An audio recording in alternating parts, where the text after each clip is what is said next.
नमस्कार, दिव्यांग news special channel में आप सभी का बहुत बहुत स्वागत है। आज बात करूंगा गत सप्ताह प्रकाशित एक बहुत ही महत्वपूर्ण खबर की, जो कि ब्लाइंड से रिलेटेड है। हालांकि ब्लाइंड से संबंधित कई खबरें गत सप्ताह में प्रकाशित हुई हैं, मैं अपलोड नहीं कर सका क्योंकि अपने संगठन के कार्यों में बिजी हूँ। लेकिन ये मामला न्यायालय से जुड़ा हुआ है, मुझे लगा कि इस पर बात करनी चाहिए। National federation of the blind ने एक याचिका पूर्व में लगाई थी गत वर्ष। उसकी सुनवाई करते हुए दिल्ली हाईकोर्ट ने दिल्ली राज्य सरकार को आदेश जारी किए, लेकिन राज्य सरकार ने उस आदेश को सीरियसली नहीं लिया और इसी को लेकर फिर से एक अवमानना के तौर पर सुनवाई हुई।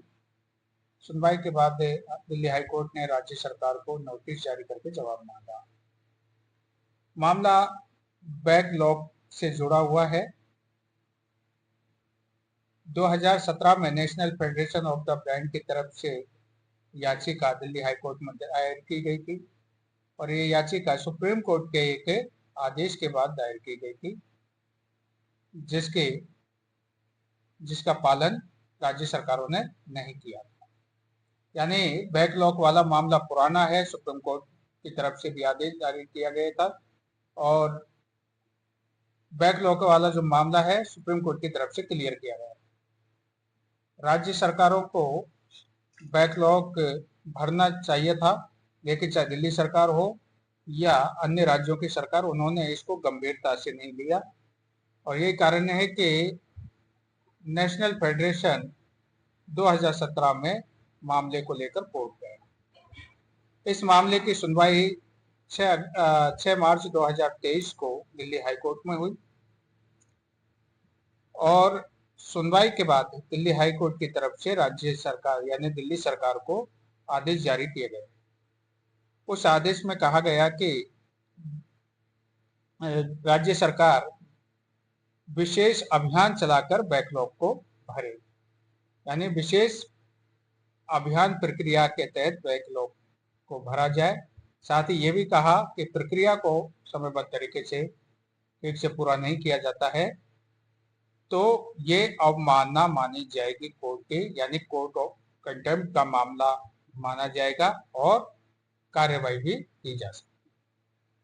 इसके अतिरिक्त दूसरी बात न्यायालय की तरफ से आदेश में कही गई कि विशेष अभियान के तहत बैकलॉग वाली जो प्रक्रिया है उस पर एससीपीडी नजर रखेगा, यानी आयुक्तालय को भी इस पर निगरानी रखने के लिए कहा प्रक्रिया पर।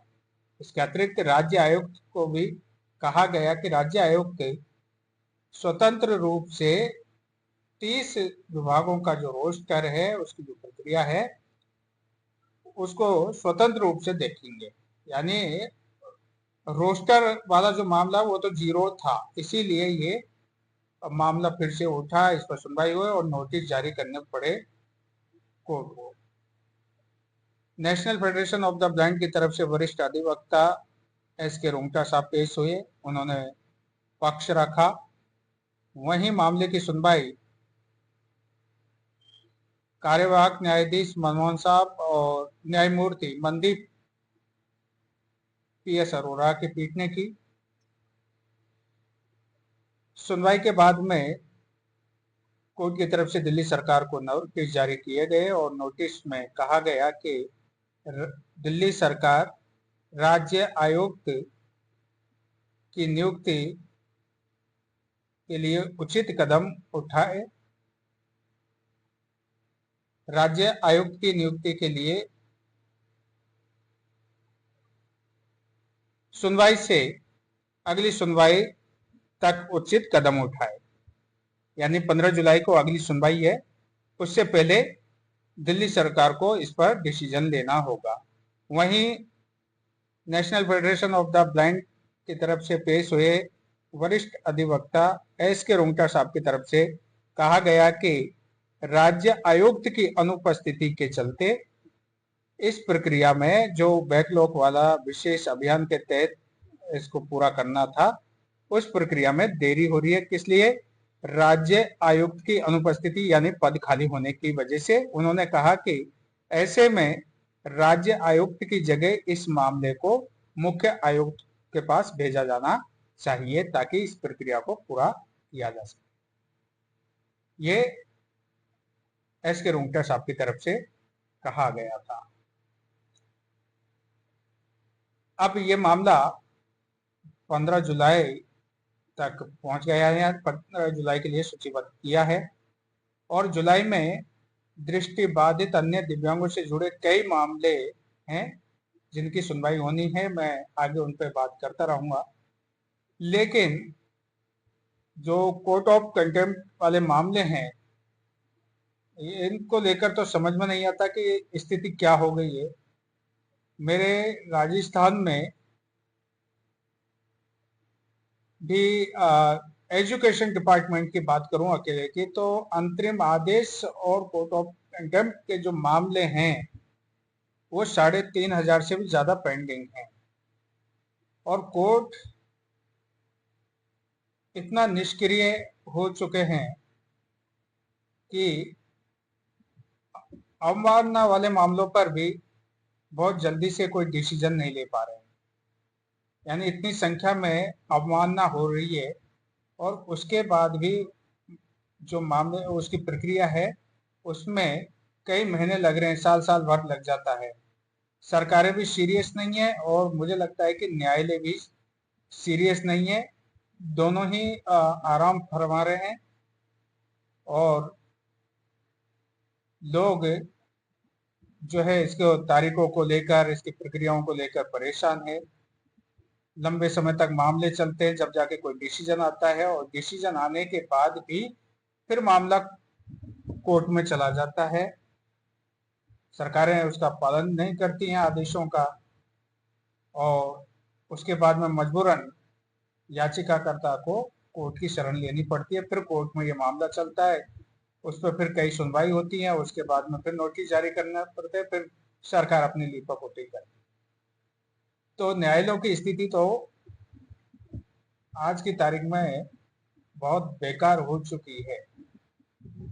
यानी 7 करोड़ के आसपास पूरे देश में छोटी बड़ी अदालतों में पेंडिंग में है और न्यायालय को जाना भी नहीं चाहता, लेकिन फिर अंतिम विकल्प कुछ बचता भी नहीं है न्यायालय के अलावा व्यक्ति के पास और उसको मजबूरन जाना पड़ता है। सबको पता है कि न्यायालय में कितनी स्थिति खराब है और आजकल तो न्यायालय, सुप्रीम कोर्ट को तो फुर्सत नहीं है राजनीतिक मामलों की सुनवाई करने से। यानी अब तो सबसे ज्यादा जो राजनीतिक मामले हैं वो सुप्रीम कोर्ट में जाते हैं, सुप्रीम कोर्ट उसी में ही बिजी रहता है। यहाँ तक कि कोरोना काल में तो सुप्रीम कोर्ट में राजनीतिक मामलों की बाढ़ सी आ गई थी, एक के बाद एक मामले गए और उस पर लगा रहा, इधर लोग कोरोना काल में मरते रहे। सुप्रीम कोर्ट राजनीतिक मामलों में उनको सुलझाने में लगा हुआ था और सरकारें भी उसी में लगी रहती हैं। तो भ्रष्टाचार तो हर जगह हावी है, इसमें कोई शक नहीं है। सुप्रीम कोर्ट हो चाहे हाई कोर्ट हो, मुझे लगता है कि कोई भी वंचित नहीं है। बड़े बड़े वकील जिनकी फीस 25 लाख से लेकर 50 लाख तक की है सुनवाई की, फिर उनके क्या फर्क पड़ता है। मोटे मामले पकड़ते हैं लोग, उनको पैसे दे देते हैं और उनकी सुनवाई जल्दी होती भी है। सुप्रीम कोर्ट में तो आजकल यही चल रहा है और ये तो अच्छा है कि अभी डीवाई साहब मुख्य न्यायाधीश है, इसलिए थोड़ा बहुत हम लोगों के मामले सुने जा रहे हैं। नहीं तो पहले तो और भी बेकार था, इसके बाद में क्या होगा वो तो आने वाला वक्त ही बताएगा।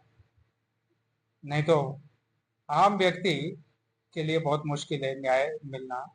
ये मौलिक अधिकार में है, लेकिन केवल मुझे लगता है कि मौलिक अधिकारों की जो स्थिति बनी हुई है वो बड़ी सोचनीय है। खैर, आज के लिए इतना ही, मिलते हैं किसी और टॉपिक के साथ।